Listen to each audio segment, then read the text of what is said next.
name is Simchen, and I'm founder and CEO of AquiNovo. It is a pleasure to be here today and introduce the company. We are in the business of making fish grow faster.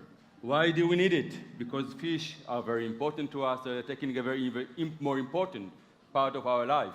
Looking at the numbers, they are primary protein source for 1 billion people worldwide, an important source for additional 3 billion, and most of the fish that we are eating today comes from the aquaculture industry, 50%. And this industry grows very rapid in the last 30 years, but it comes with a price. And the price is that it needs to sustainably increase fish yield.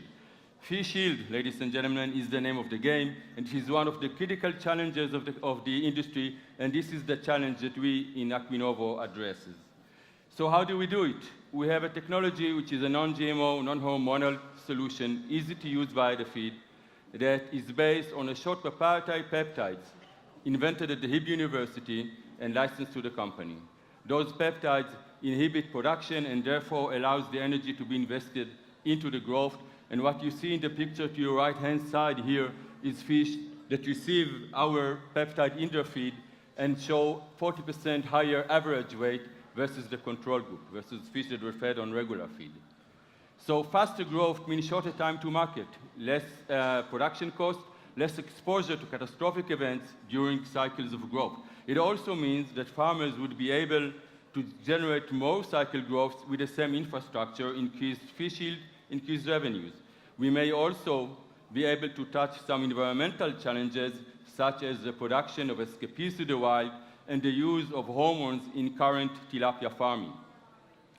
Since inception in October 15, we have proven the efficacy of those peptides both in reproduction and in growth.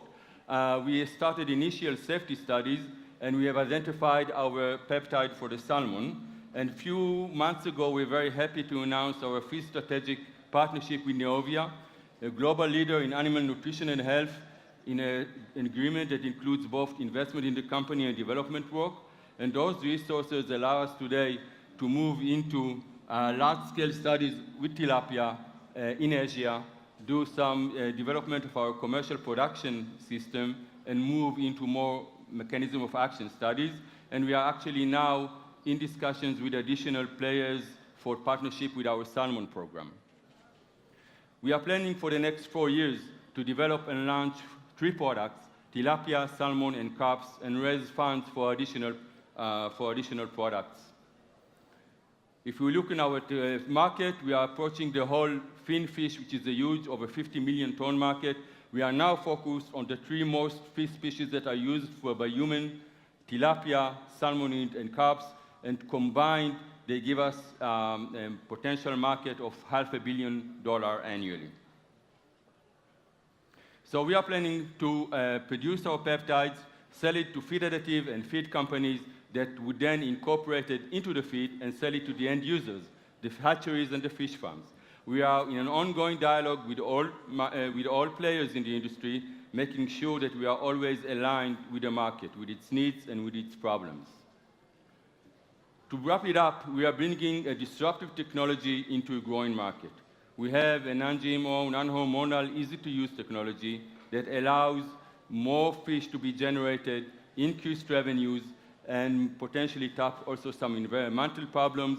It is backed by strong IP and led by experienced team, and our long-term vision is to become a leading innovative player in the field of biotechnology of aquaculture.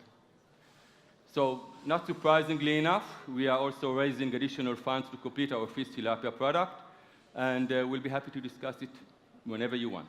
Thank you very much. Thank you very much. Exciting pitch. Thank you. Really exciting technology.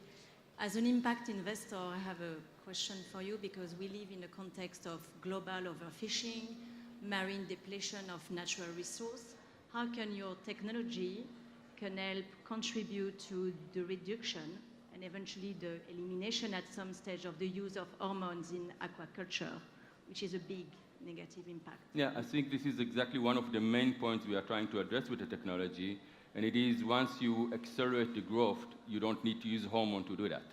And in tilapia, for example, if our technology both affects females and males, And in that way, we can actually accelerate both genders and not use males in order to convert females to males as being used today. So how far are we from that? We are about 3 to 4 years in terms of launch. Thank you very Thank much. you very